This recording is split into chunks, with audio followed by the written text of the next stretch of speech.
Hello and welcome to Chicago Reacts. My name is Colin, and today I'm watching how to play Warhammer 40k DARKTIDE. I almost said Dark Side. DARKTIDE. This is, of course, from the one and only Bricky, and I've watched a few videos of him explaining the different factions and what's the other term? Factions and legions and whatnot. And but now I'm gonna find out, hopefully, how to play the game. You know, in one of the various versions, right?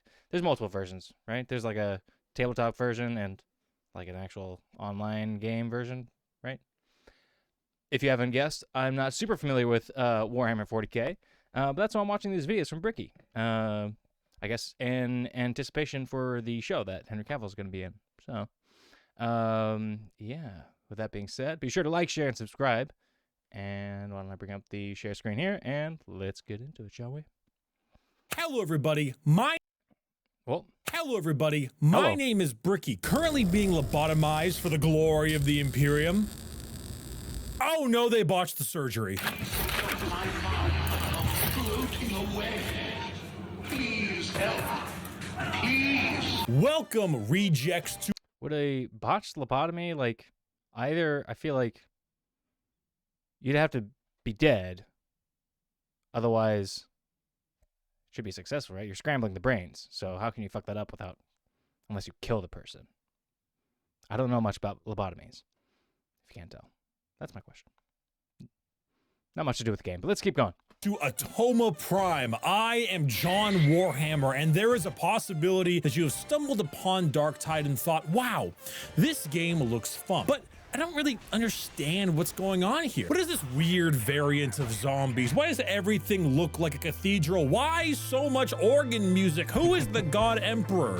Nothing has been more fun as of late than playing this game with a group and getting to tell them all about every little aspect of the title. I definitely get annoying when I do. So in order to preserve my friendships, I can instead point to a video right here and not only teach you about your place in the universe of Warhammer 40k, but also how to play DARKTIDE. And luckily, I can do so with the help of DARKTIDE. This video is sponsored by Warhammer DARKTIDE.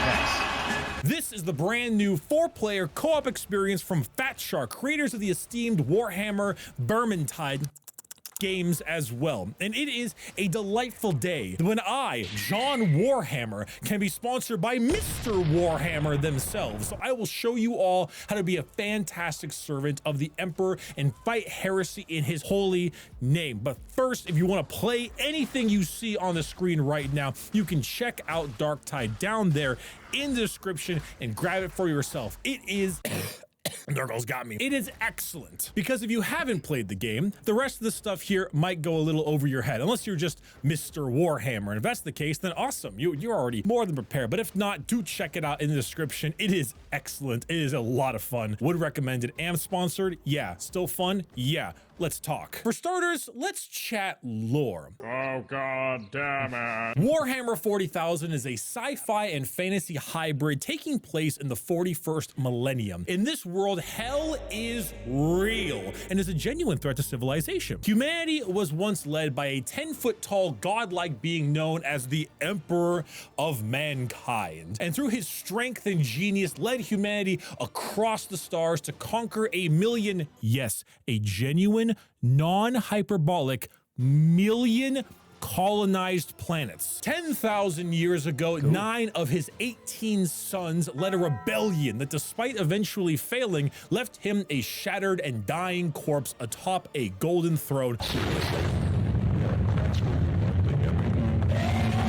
to be fed 1,000 souls of humans a day in order to survive. In those 10,000 years, humanity's main governing body, the Imperium of Man, have taken him up as a martyr and have slowly degraded into a religious fascist state. To be a part of the Imperium is to know untold violence and war for a better part of your life. The Emperor, the God Emperor, is the only true divine being in the galaxy, and you will serve him and his Imperium until your dying breath, in which you will then be transferred into corpse starch to be fed to other people. In the world of Warhammer, there is no That was a new fact, I think. I don't remember that one. That's messed up. And that's like it's a, what is it? The it's people. Soylent Green, there you go. But it's like they're into it. They're aware. They're fully aware. I assume, right? They know that when they die, they're going to turn into that mincemeat kind of thing. That's dark. Greater gift to mankind than to die in the Emperor's service. If you truly want a good picture of what it's like to live in the Imperium, just read the loading screens. Each of them is pinpoint. Cleanse the mutant, burn the heretic, purge the Xenos. Xenos?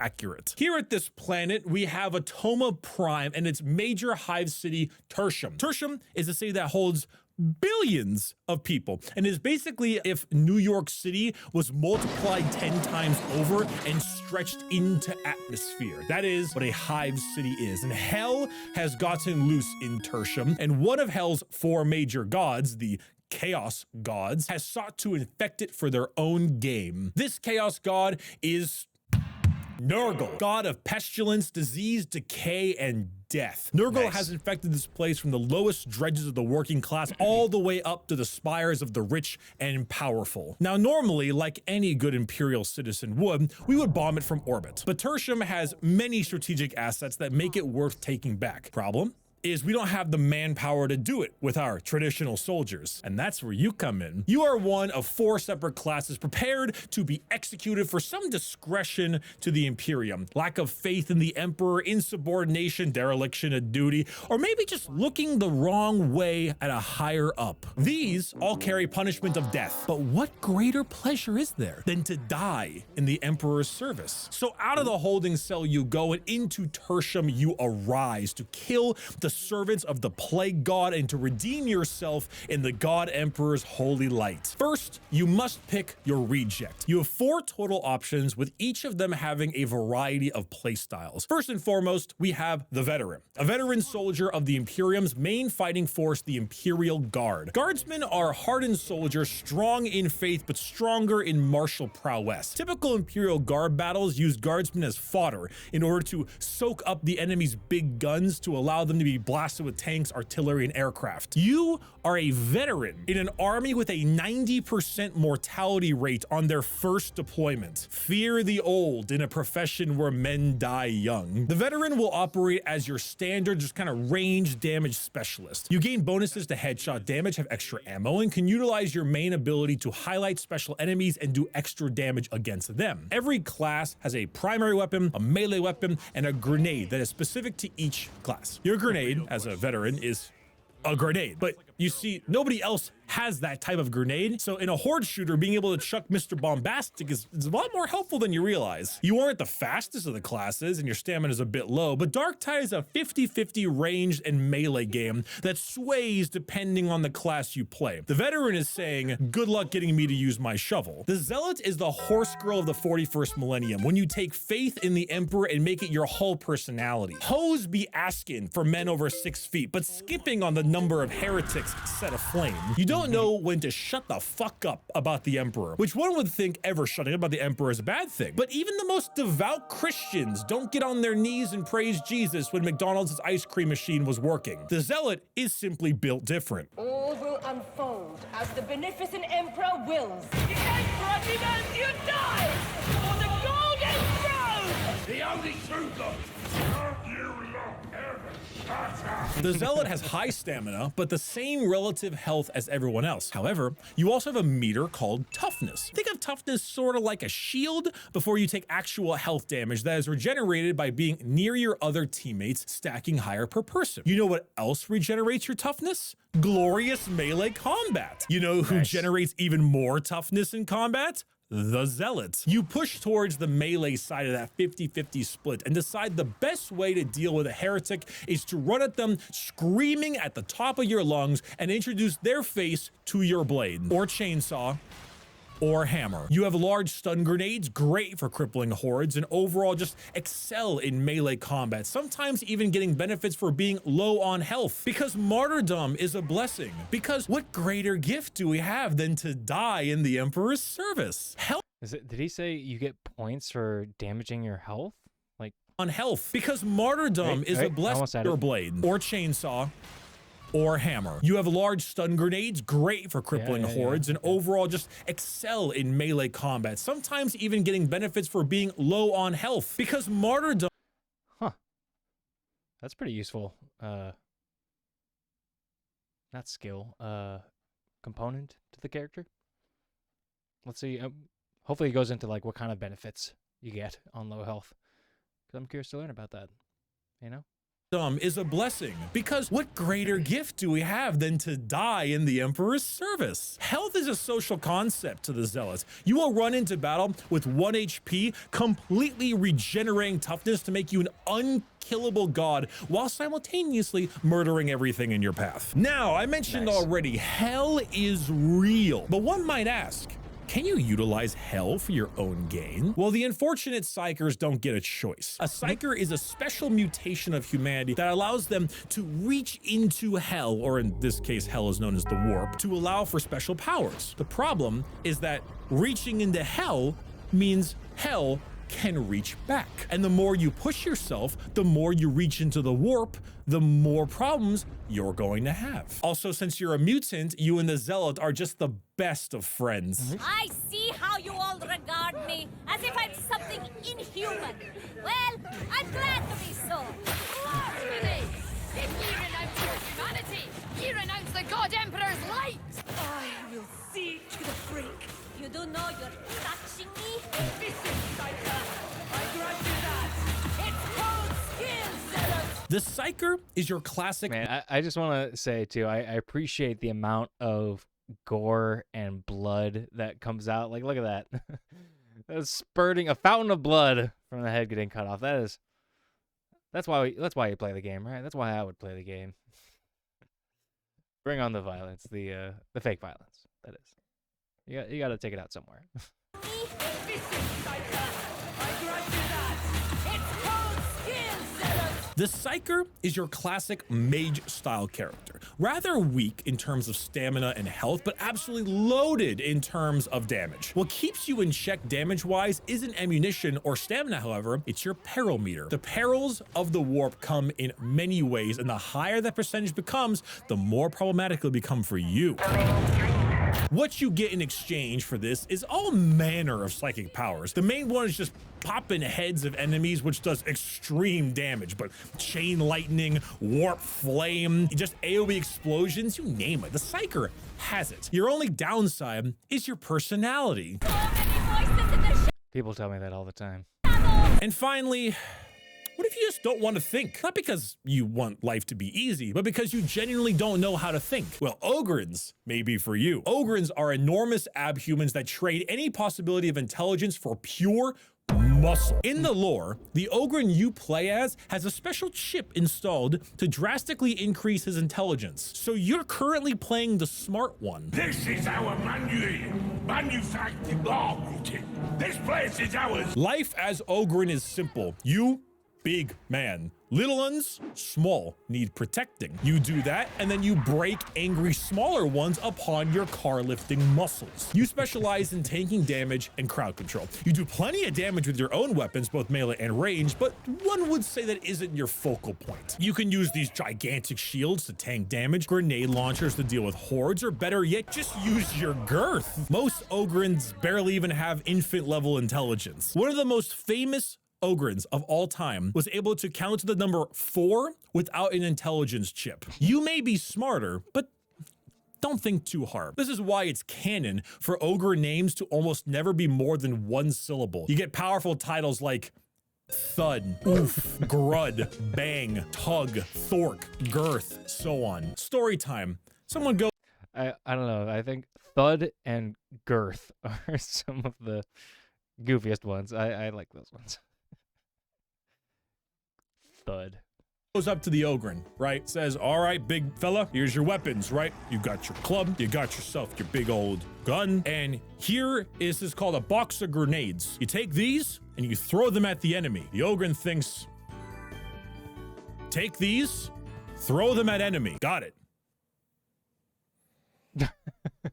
Your grenade is throwing a box of grenades that is not primed, and you do damage with direct impact. Ogryn. Once you have chosen a class, you can then pick a background and customize them. At the moment, there isn't a ton of changes that go into where you come from or your story, but they are neat little lore, including tidbits and stuff. The character creator is next. You can make them look however you like. Again, this is all just cosmetic and for you. The actual face you can change in the in-game doctor whenever you feel like it. The number one most important thing you need to care about is your character's voice lines. This is not changeable after character creation at the moment and is a massive part of the game. Unlike Vermintide that had specific characters, each class has 3 voice lines per body type. If you pick a masculine or feminine body type, you'll get 3 different voice types with 6 different actors depending. Except if you're an Ogryn who has 1 body type.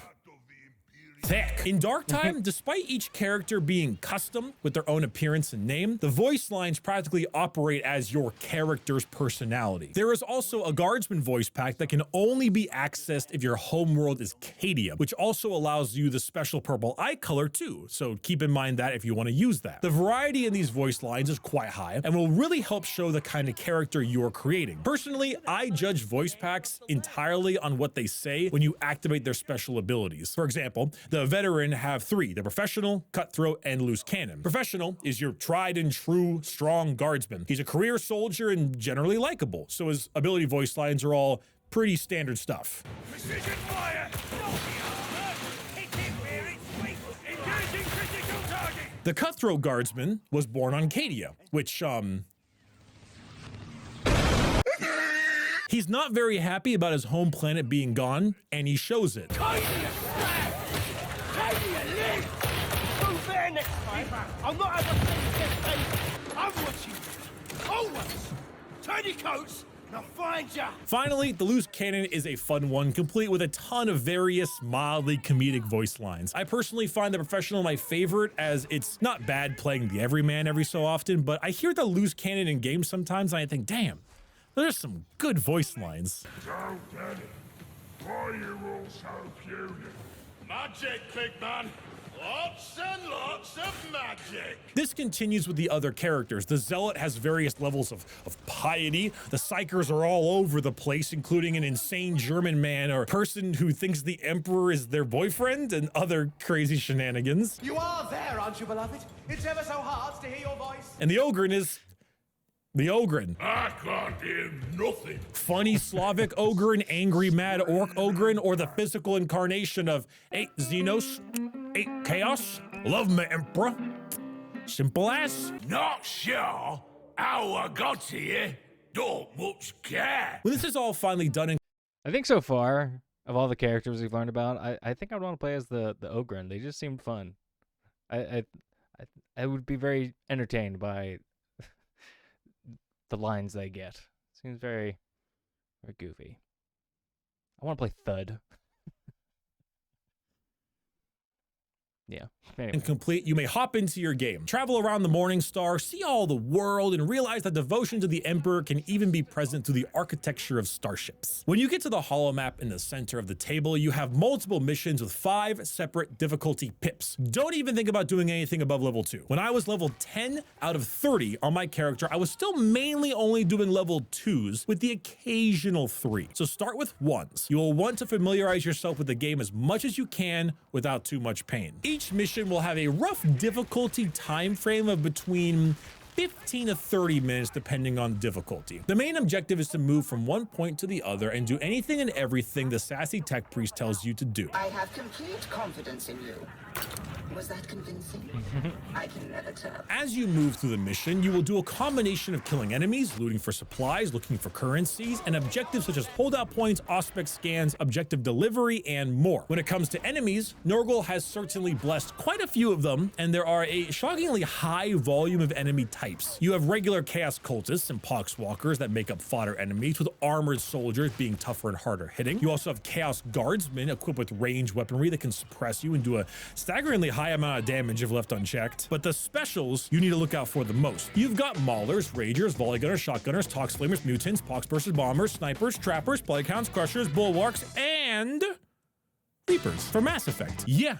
There's a lot to deal with. Honestly, most of these you'll figure out on your own when you see them, and the only specialized way to deal with some are when you get to the higher levels. Don't let the sniper shoot you, don't let maulers hit you, and don't let dogs pin you. It's pretty self-explanatory, and with practice, you'll find a way to deal with all of them. If I have any real true advice to give to new players, it's to stick as a team. Not only is it advantageous from a people who go alone die point of view, but it's also advantageous from a genuine game mechanic point of view. Your toughness regenerates faster when you are with your team, and that affects stats with more players. Staying as a team is smart from a coordination and mechanical point of view. There's even a little bip, blip, pip boy down in the bottom left-hand corner that shows who is in coherency. Not to mention, there are often feats and abilities you get that assist your teammates in coherency, so stick together. Move as a team, play as a team, because if you move alone, you die alone. You'll find things— I like that. It's like the game sort of guiding you on how to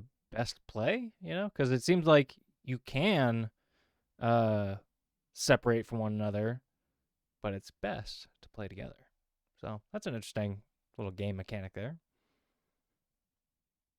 Are there, I don't know, do you guys know of any other? I assume if you're watching this, you probably play video games, like a lot of video games. I do not.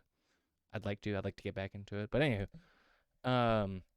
are there many other games that like have that kind of force you, that like give you options, but kind of force you or guide you to play a particular way as like, this is the best and most efficient way to play? Let me know in the comments. Things around the map to help you survive, often ammo being the main one. The rule of thumb is that the veteran should have priority ammo-wise, then the Ogryn, Zealot, and finally Psyker. Though the Ogryn and the Zealot can kind of flip-flop depending on whether the Ogryn built for melee or the Zealot brought a flamer. The veteran should get ammo priority, and then you can pick between the two depending on what weapons they brought.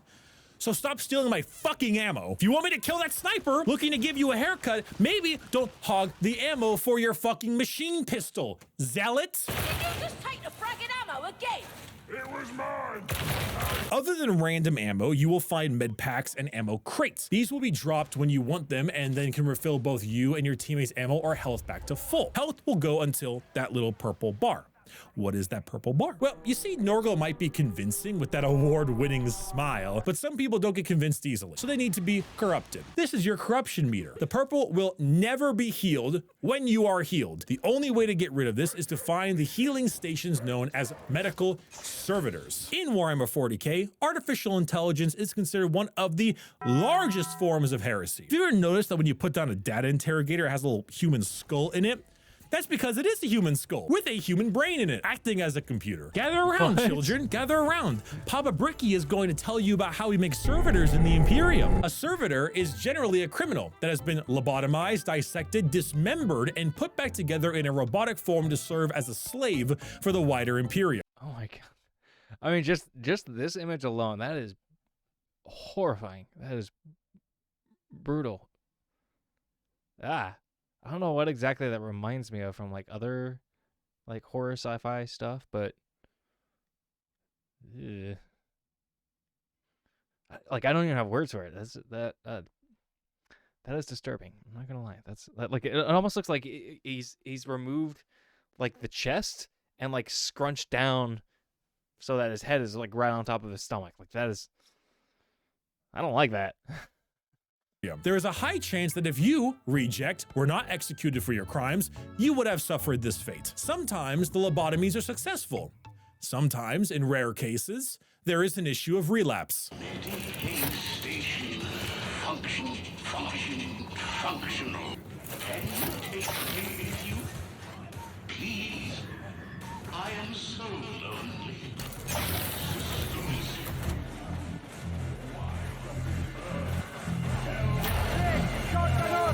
So yeah, I'm just gonna walk really far away from that concept. Just that man gaining self-awareness again. If I don't think about it, the pain won't arrive, you know? Smile. But this servitor will fully heal you and all your corruption. However, do watch for the flashing lights below him. This tells you how many charges it has. On hard difficulties, this will have fewer and fewer, so make sure you don't rush to it and use it instantly. Save the charges for the right people. Other than that, you can just look for materials such as plasteel, but that's just if you feel like doing a little bit more exploring. Once you finish the mission and extract, you'll be rewarded with XP and currency. With experience comes feats. These are basically like perks that you get every 5 levels, and you get 3 to choose from and can be swapped out whenever you're not in a mission. But what do you do like outside of a mission? Well, people often forget that the Imperium runs on faith, but not faith alone. They also run on murder. Money. Heading over to the servitor in charge of arms, here you can get more weapons and gear like curios, passive trinkets, or other things that have ratings and rarities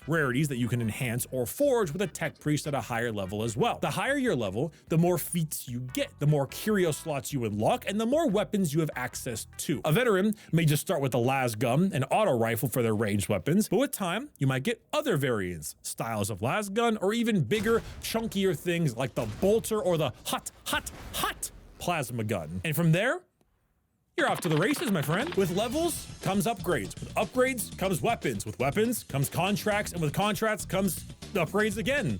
And so on. Oh, wait. I forgot something. If you ever hear whispering, like a lot of whispering, just standing still and whispering, go ahead and shoot them. It's an enemy of the Imperium, right? It would be wrong of you not to kill it. Do it. Shoot them. Do it. Shoot them. Wake them up now. Kill them now. I feel like he's trying to trick us. He's trying to trick us into waking this person. I don't think you should do it. My instincts are telling me no. But I'm guessing we're gonna find out what happens when you do. And that, my friends, is how you play DARKTIDE. No, Despite okay. I guess we're not gonna find out really. Well, I guess what happened there? I think we saw him. Now. Kill them now. And that, my friends, is how you play DARKTIDE. Despite the... So, I'm not really sure what happened there. Well, for some reason, I thought at first he was saying to wake them, but he was saying to shoot them. So, I feel like I got some egg on my face, but yeah. Kill them before they kill you, I guess. Like most people in the game. Tutorial and Psychonim, I think it can be a little bit overwhelming for people who don't have a ton of experience in either this game genre or the Warhammer 41st Millennium world. Final statement, the Psychonim does have something called the meat grinder. If you ever want to test out your character's voice lines, weapon damage, or enemy interactions. I really love DARKTIDE so far. I really appreciate them sponsoring this video. I would pick it up. I know I'm sponsored. I don't care. It's great. I do recommend it. It is in the description. I would give it a look. I will be seeing you again in only a couple more days for another video on this game, so stay tuned. Are you going to the Warhammer Open in Vegas? And if you are, could you sign my Bricky waifu cup? I will be going to the LVO in Vegas, so if you have your cup, I will be there. Obviously, you have your audible recommendation for books and podcasts, but do you have any music artists or album recommendations? I've actually just been getting really into Rob Zombie lately. So I guess Rob Zombie, but that's not like something underground if that's what you were hoping for. Oh, I do like Poor Man's Poison. Then they're pretty good. Hey, Bricky, what is one thing that was suggested to you by someone that you were sure you were going to dislike, which you instead ended up really enjoying in the end? I maybe didn't really heavily enjoy it, but the Danganronpa games. I hate visual novels. I don't like anime. And I hate like teenagers, especially in anime. And yet Danganronpa was a really solid series. I think I mainly blame that on the villain being incredible, but I was a little bit shocked. It's not my favorite thing at all, but you know, I went from really low to surprisingly enjoyable. All right, that's it, everyone. Well, I will see you in under a week, I think, for another DARKTIDE video. See you then. Come on. All right. Well, there you go. So that was an interesting look at how some versions of Warhammer 40k can be played. So DARKTIDE, there it is. Let me know in the comments if you've played this game and if you like it. Let's see here. Actually, when did this come out? 4 months ago. The video came out 4 months ago, so I guess it's been out for a little while. Yeah, let me know if you got the game and if you've played and if you like it. And also let me know what other Warhammer 40K games other people may have like reviewed and have videos on for me to react to. I'm just a reactor. I don't actually create any content. I guess. But Bricky's been a great source for these videos. Always enjoyed his videos. So yeah, let me know where else I can find some more information on Warhammer 40K, because I'm kind of new to the whole thing. Again, from Bricky, I've learned the factions and I don't know why I keep forgetting this one. I said it earlier. You know what I'm talking about. You can go back in the video and figure out what word I'm trying to think of. Legions. There we go. Okay. Finally pulled it out there. But yeah. I need to learn more about Warhammer 40K, and I would like to learn more. Yeah. I don't know what else to say there, but yeah, it's a large world, Warhammer 40K, and I'm sure different games cover different aspects of that world and different factions and legions. So yeah, that would be kind of fun to see what those games are like. All right. Well, if you're still watching, thanks for sticking around. I appreciate you guys, and I hope you enjoyed watching this video. And be sure to like, share, and subscribe if you want to continue seeing videos like this. So yeah, thanks again, and I'll see you next time. Here are the patrons.